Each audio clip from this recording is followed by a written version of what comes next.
Respected seniors, my professional colleagues, and my very dear friends. Myself, C. Nivesh Goel, I am here to present before you the presumptive taxation scheme, which is basically covered under three sections 44 AD, 44 ADA, and 44 AE.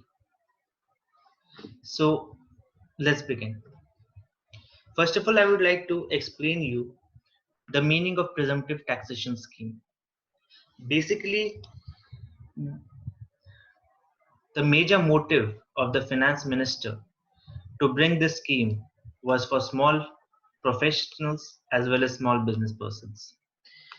Under this scheme, if any professional or business person declares their income under the three sections as mentioned earlier 44 AD, ADA, and AE, then they get the benefit of not maintaining books of accounts as required under the Income Tax Act 1961, and also they do not have to get their books audited under Section 44 AB.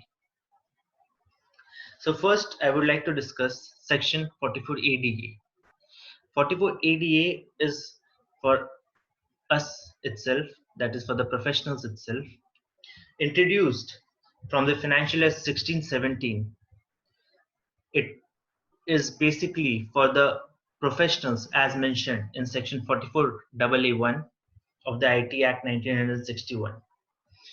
Those professionals earning gross receipts less than equal to rupees 50 lakh rupees per year in the preceding financial, sorry, in the previous year itself, and then the profits will be taxed at 50% of the gross receipts. The following Indian SSCs are eligible to claim the benefit of 44 ADA. They are individuals, Hindu undivided families HUF, and partnership firms. LLP are not eligible to claim benefit under Section 44 ADA. Profits for taxation.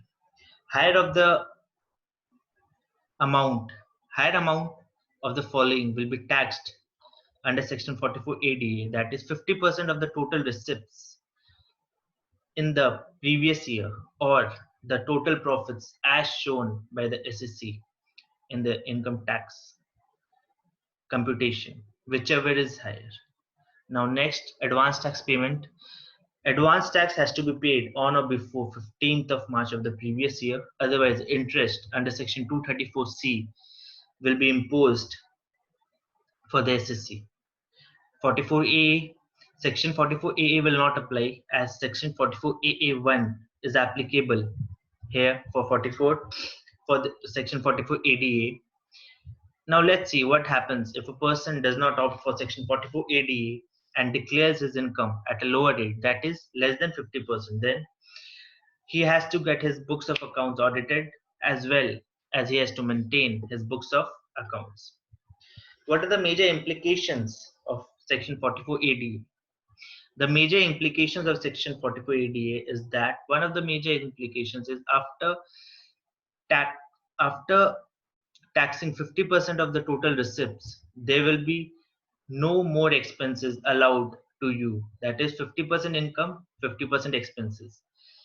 This expenses also include if any professional service that you have taken from any other professional person. Depreciation on any assets, for example, say laptop that is for your official use or vehicle, printer, is also deemed to be have been allowed. The return on value of assets for tax purposes is calculated after the depreciation has been deducted each year. That is, depreciation is only deducted for tax purpose. No deduction will be allowed for the depreciation so claimed. Next, the return on value would be the value of the asset for tax purpose where the asset is sold later by the SSC. That is, the return on value has only to be taken for the SSC if in future the SSC sells these assets. Next, Section 44 AA 1, that is maintenance of books of accounts by certain persons carrying on profession or business.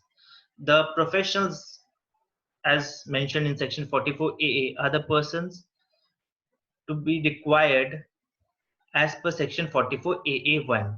Now, who are those professionals? They are legal professionals, medical professionals, engineering professionals, architectural professionals, accountants, technical consultants, interior designers, any other profession as is notified by the board in the official gazette. That is, अगर कोई भी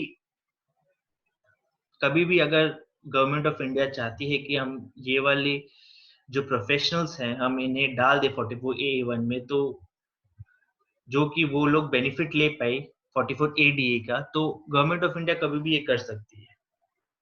और फिर इसके हिसाब से 44AD के ADA में जो टैक्सेबल लाइबिलिटी आती है उसके हिसाब से आपको टैक्स पेमेंट करनी पड़ेगी।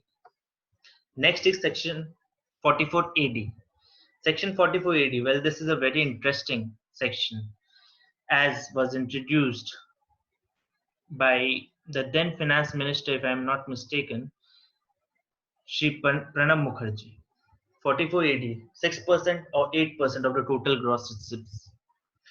6% is in the case of full digital receipts, 8% is in the case of non-receipts in digital payments. हम लोग यहाँ पर दो तरीके टैक्स कर सकते हैं, एक 6% टोटल रिसिप्ट से या फिर एक 8%। 6% हम लोग तब टैक्स करेंगे अगर हम लोग के जो पूरे रिसिप्ट है, ये जो पूरे रिसिप्ट है ये हमारे बैंक अकाउंट में डायरेक्टली ट्रांसफर हो रहे हैं, या चेक से या डीडी से या एनईएफटी आरटीजीएस जो भी डिजिटल पेमेंट है, और अगर वैसे कोई भी पेमेंट नहीं मिल रही है हमें, तो हमें 8% टैक्स करना पड़ेगी। 6% का बेसिक है कि full payment should be digitally. What are the SECs eligible? Resident individual taxpayers, फिर हिंदू अनडिवाइडेड फैमिली और फिर पार्टनरशिप फॉर्म। और कौन कौन सी SECs एलिजिबल नहीं है? नॉन रेसिडेंट, कोई भी नॉन रेसिडेंट यहाँ पर एलिजिबल नहीं होती है। Any other person other than an individual और Hindu undivided family and limited liability partnership firm. Which are the businesses not covered? कौन कौन सी बिजनेस यहाँ पर कवर नहीं हो रही है? As Flying, hiring और लीजिंग ऑफ गुड्स सर्विसेज, जो सेक्शन 44AE में डिस्कस करेंगे हम लोग आगे जाके। कोई भी एजेंसी बिजनेस, कोई भी कमीशन या brokerage business, for example insurance agent के बिजनेस, या फिर profession as referred to in section 44AA1, क्योंकि 44AA1 के लिए स्पेसिफिकली गवर्नमेंट ने एक नया सेक्शन ला दिया है, दैट इज 44ADA। तो इसलिए यहाँ पर 44AD के बेनिफिट्स हम लोग यहाँ पर नहीं ले सकते हैं as in case of section 44AA1। और जिसकी टर्नओवर रिसिप्ट्स, कोई भी अगर एसएससी की टर्नओवर या रिसिप्ट 2 करोड़ से ज्यादा है, तो हम उनको भी यहाँ पर 44AD के अंदर नहीं रख सकते हैं। फिर कोई भी अगर एसएससी है जो डिडक्शन क्लेम करते हैं अंडर सेक्शन 10A या 10AA या 10B या 10BA या फिर सेक्शन 80HH से लेके 80 RRB प्रीवियस ईयर में, तो उन्हें भी हम 44AD का बेनिफिट नहीं दे सकते। 44AD के अलग अलग इम्प्लीकेशंस क्या है? अलग अलग इम्प्लीकेशंस है कि जो इनकम हम लोग कंप्यूट करेंगे दैट इज 6% या 8%, वो फाइनल इनकम होंगे। इसके बाद हमें कोई भी एक्सपेंसेस अलाउ नहीं किया जाएगा यहाँ पर। फिर सबसे बड़ा जो फायदा का बात है हमारे लिए यहाँ पर, वो है कि हम लोग को बुक्स ऑफ अकाउंट मेंटेन नहीं करना पड़ेगा। फिर जाकर हमें जो एडवांस टैक्स की लाइबिलिटी है, वो एडवांस टैक्स अगर हमें पे करना है तो हमें 15 मार्च को पे कर देना पड़ेगा ऑफ द प्रीवियस ईयर। और अगर सपोज हम बाय मिस्टेक 15 मार्च को भूल जाते हैं, तो हम 31 मार्च तक भी पेमेंट कर सकते हैं, और उसे भी यही माना जाएगा कि हम एडवांस टैक्स के हिसाब से 15 मार्च के भीतर ही पेमेंट कर दिया है। और अगर हम लोग ये नहीं करते हैं, तो एज पर सेक्शन 234C का जो इंटरेस्ट है वो हम पर लागू हो जाएगा। क्या होगा अगर हम सेक्शन 44AD ऑप्ट नहीं करेंगे और हम 8% या 6% से नीचे अगर हम लोग इनकम दिखाते हैं, तो हमें 2 काम करनी पड़ेगी। एक तो बुक्स ऑफ अकाउंट्स हमें मेंटेन करना पड़ेगा, और दूसरा एक हमें ऑडिट कराना पड़ेगा एज पर सेक्शन 44AB। सेक्शन 44AD में कुछ अमेंडमेंट्स आई थी असेसमेंट है 17-18 से। एक तो हमने जो डिस्कस किया कि 6% हो गया था 8% के बदले। 6% तभी होगा इन केसेस ऑफ डिजिटल पेमेंट, अगर सभी पेमेंट हमें डिजिटली मिलेगी तभी हम 6% का बेनिफिट ले सकते हैं। लेकिन ये जो डिजिटल पेमेंट है ये before the due date of filing of return under section 139(1), 31 July of the assessment year से पहले, that is the due date of filing of return under section 139(1), हमें सब digital payment of the previous year मिल जाना चाहिए, तभी हम वो साल में 6% की टैक्स कैलकुलेशन के हिसाब से 44AD में टैक्स कैलकुलेशन के लिए इनकम कंप्यूट कर सकते हैं, वरना हमें 8% में करना पड़ेगा। और हम वॉलंटरी भी डिस्क्लोज कर सकते हैं, या ये जरूरी नहीं कि 8% या 6% ही, हम 8% से थोड़ा बेसी या 6% से भी बेसी कर सकते हैं। यहाँ पर क्या होगा अगर हम प्रिजम्पटिव टैक्सेशन स्कीम से बाहर जाते हैं? सबसे पहले मैं आपको बता दूं कि अगर हम 44AD ऑप्ट करते हैं तो हमें 5 साल लगातार 44AD में रहना पड़ेगा। क्या होगा अगर हम 5 साल तक नहीं रह के कोई भी बीच में 1 साल हम बाहर चले जाते हैं, तो सपोज हम 2 साल कंटिन्यूअस इसमें रहे, उसके बाद 1 साल हमने ऑप्ट आउट कर दिया, तो लगातार हमें 5 साल इससे बाहर ही रहना पड़ेगा। साथ ही साथ हमें बुक्स ऑफ अकाउंट भी मेंटेन करनी पड़ेगी और साथ ही साथ हमें ऑडिट भी कराना पड़ेगा। जैसे an SSC claims to be taxed under section 44AD, that is 6% or 8% for the assessment year 17-18, 18-19 and 19-20, and 2021 he opts out, then he will not be eligible to claim benefit of section 44AD for the next 5 assessments year, that is from 21-22 to 25-26, 21-22, 22-23, 23-24, 25-26 and 24-25, ये 5 साल के लिए हम ये benefit claim नहीं कर पाएंगे। साथ साथ हमें बुक्स ऑफ अकाउंट भी मेंटेन करना पड़ेगा और 44AB के हिसाब से टैक्स ऑडिट भी करानी पड़ेगी from the assessment year in which, जो साल से हम लोग प्रिजम्पटिव टैक्सेशन से बाहर जा रहे हैं। अगला सेक्शन जो हम आ रहे हैं वो है section 44AE, that is special provisions of computing profits and gains of businesses of flying, hiring or leasing goods carriages.